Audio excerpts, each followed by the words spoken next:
د زیاترو خلکو لپاره ماران د ویرې او ناارامۍ سبب وي، خو د چاپۍ یا مالش په دغه مرکز کې ماران د خلکو د آرام او سکون لپاره کارول کیږي. د مصر سرخار قاهرې په دې مرکز کې د چاپۍ لپاره ورغلي کس په بدن اول تیل لګول کیږي او بیا پرې د یوې اژدهې په شمول 28 قسمه ماران ور پرېښودل شي. دا عمل تر نیم ساعت پورې دوام لري. الهدف منه له هدفين، هدف جسماني وهدف نفسي. د مارانو په ذریعه چاپی دوه ګټې لري، یعنی بدني او جذباتي. په بدني توګه له دې سره د وینې گردش برابر او نفسیاتي نظام آرامه کیږي، او د مارانو له چاپی سره بدن اندورفین هارمون خارجوي چې ورسره په جذباتي توګه انسان د خوشحالۍ احساس کوي او مدافعتي نظام یې قوي کیږي.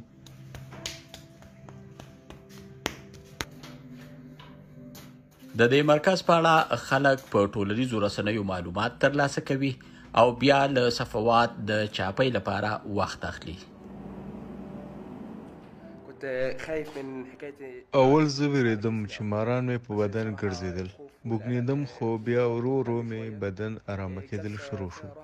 اوس چې ماران مې په وجود ګرځي نو ښه او با اعتماده احساسوم.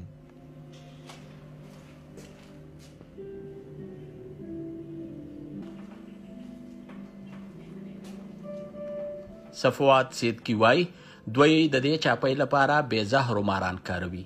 ابتدينا عرفنا دلوقتي ان في مصر په مصر کې 15 قسمه ماران دي چې پکې اووه ډیر زهرجن او خطرناک دي، خو پاتې 28 زهر نه لري.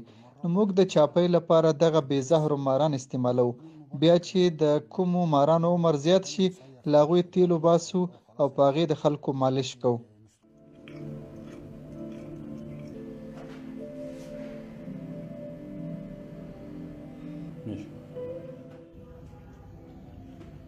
صفوات سیدکي زیاتوي چې په سر کې خلک د مارانو په وسیله د چاپۍ نه ویرېدل او نه ورتلل، نو ده به له خلکو د چاپۍ پیسې هم نه اخیستې. خو اوس چې زیاتو خلکو ورتلل پیل کړل نو دی د نیم ساعت د چاپۍ خواوشا 1000 روپۍ فیس اخلي.